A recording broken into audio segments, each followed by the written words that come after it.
surge Yeah. pricing? Or? Yeah.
Good afternoon, everyone. Back in December, I set a goal of administering 100 million shots, vaccine shots, in my first 100 days in office.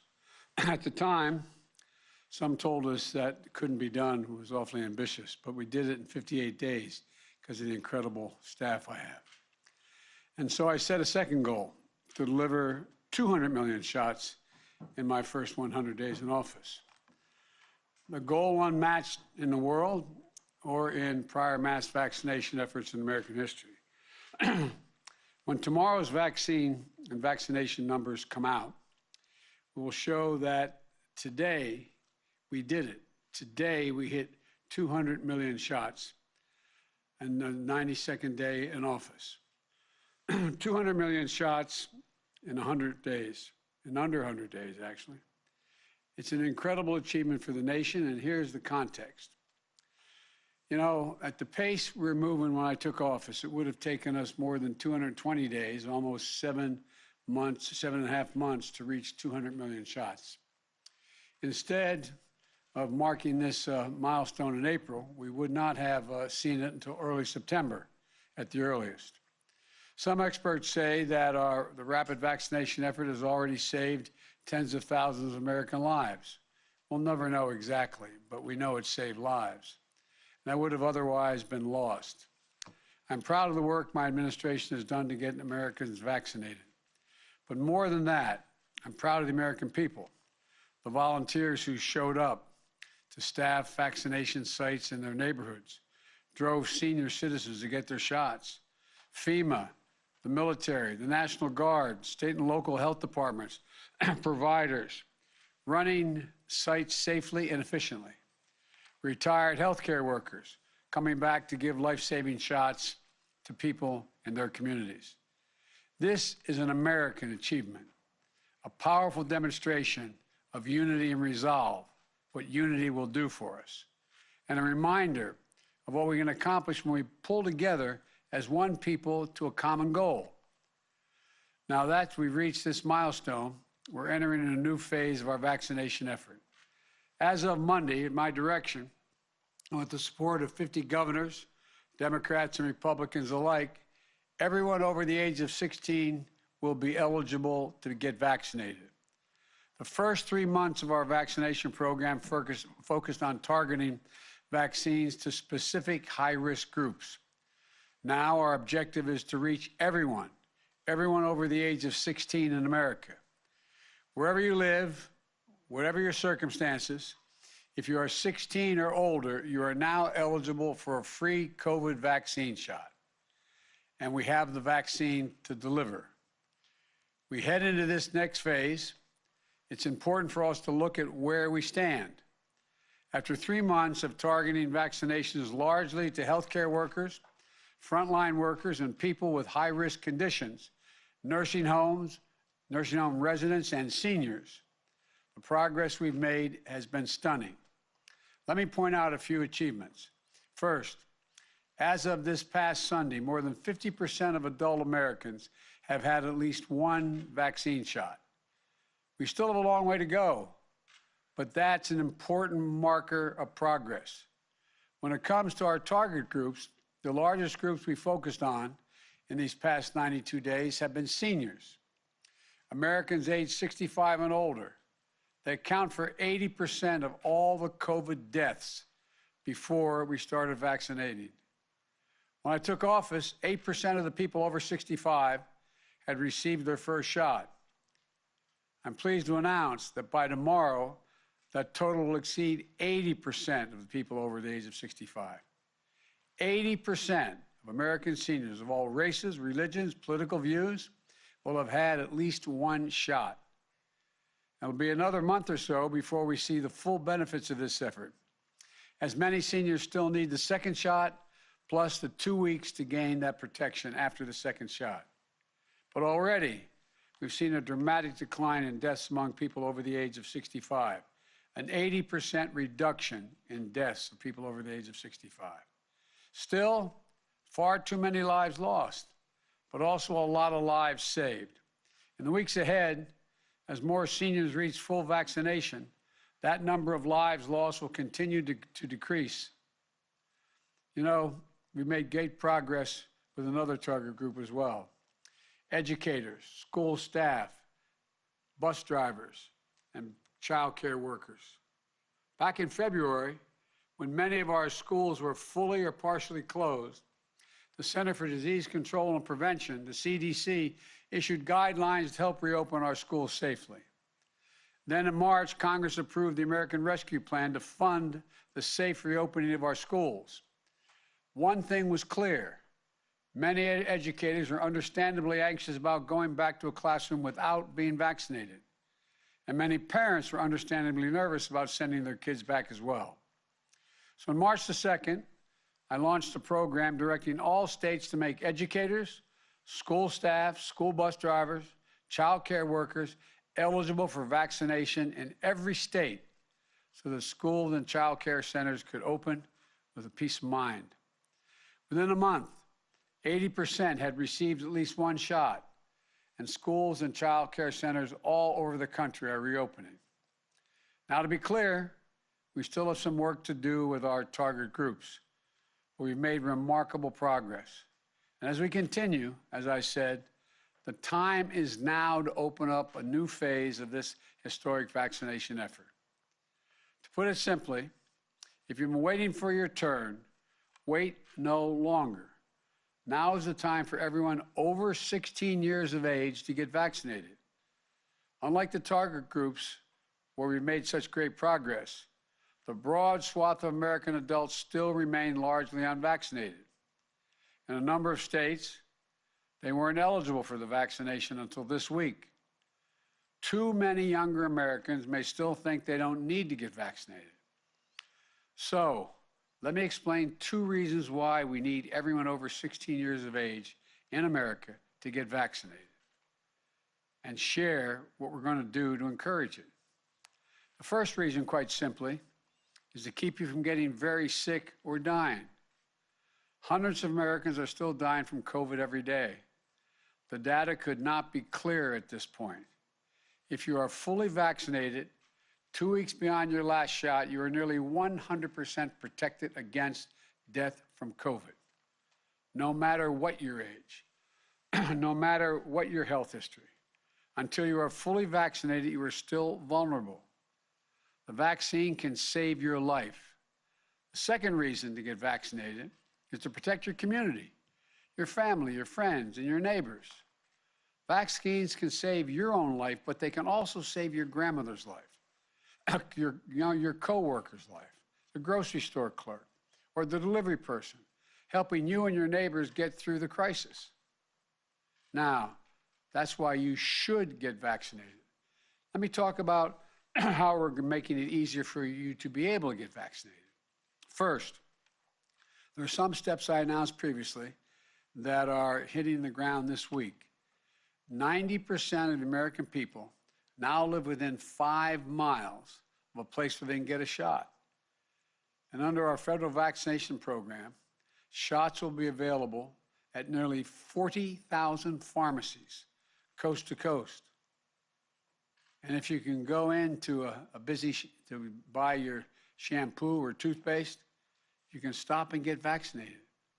The vaccine is free, it's convenient, and it's increasingly available. But I know that isn't enough. As we move into the vaccination campaign focused on working-age adults, one concern I've heard from so many Americans is that they can't afford to take the time off to get vaccinated or lose a day's work because they are feeling slightly under the weather after their shot. So today, I'm announcing a program to address that issue nationwide. I'm calling on every employer, large and small, in every state, to give employees the time off they need with pay to get vaccinated, and any time they need with pay to recover if they're feeling under the weather after the shot. No working American should lose a single dollar from their paycheck because they chose to fulfill their patriotic duty of getting vaccinated. We're already seeing employers, large and small, stepping up to meet this historic moment. The grocery store Kruger's offered employees $100 to get vaccinated. It helped push the vaccination rates from 50% to 75% among their associates. Patty Young owns a hair salon in Springfield, Ohio. She's also dedicated to getting her customers and employees vaccinated, that when they leave the saloon, the receptionist, the salon, they may be going to a saloon, I don't know, but when they leave the salon, the receptionist helps sign you or your family up to get a COVID vaccine and where to get it. They've scheduled more than 200 shots so far. Businesses and employers like Patty should be supported for doing the right thing. So to make sure this policy comes at no cost to small or medium-sized businesses with fewer than 500 employees, the IRS is posting instructions for how employers can get reimbursed for the cost of providing paid leave for their employees to get vaccinated and recover from the side effects if they have any. That reimbursement, which comes through a tax payment, is thanks to the program I launched in the American Rescue Plan. So again, every employee should get paid leave to get a shot, and businesses should know that they can provide it without a hit to their bottom line. There's no excuse for not getting it done. In the weeks ahead, I'll have more to say about other new developments in our vaccine program. We'll also continue moving aggressively to build on our progress, and race to the finish line here. But let me close with this. Back on March 11th, I outlined a vision of what America could look like by the 4th of July. An America that was much closer to normal life that we left behind more than a year ago. We remain on track for that goal. In the weeks since then, more than 120 million shots have been given since I announced the July 4th proposal. More of our kids are back in school, and after a long and painful year, more grandparents are able to hug their grandkids again. It's great progress. But if we let up now and stop being vigilant, this virus will erase the progress we've already achieved.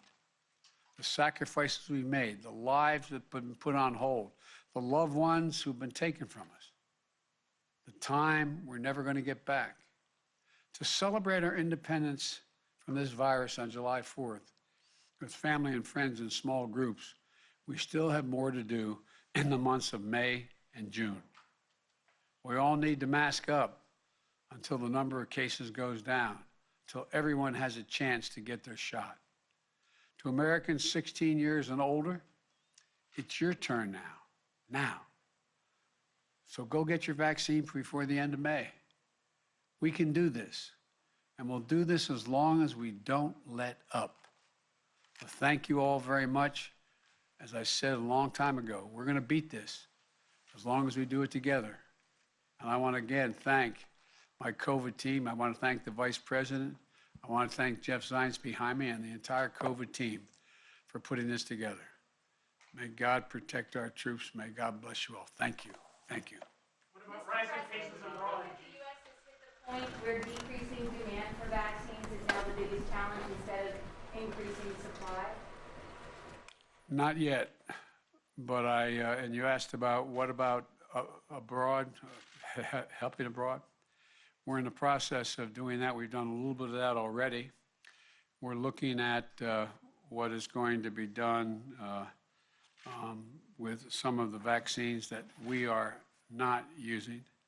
We got to make sure they are safe to be sent.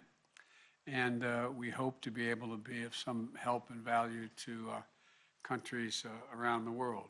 I've talked to our neighbors. As a matter of fact, a fellow who's working really hard to take care of his country and deal with this, I was on the phone with for about half an hour today, and the Prime Minister of Canada. We helped a little bit there. We're going to try to help some more. But there's other countries as well that I'm confident we can help, including in Central America. And but it's in process. We don't have enough to be confident to send it abroad now. But I expect we're going to be able to do that. Thank you. Are you planning to watch the big SpaceX NASA launch on Friday?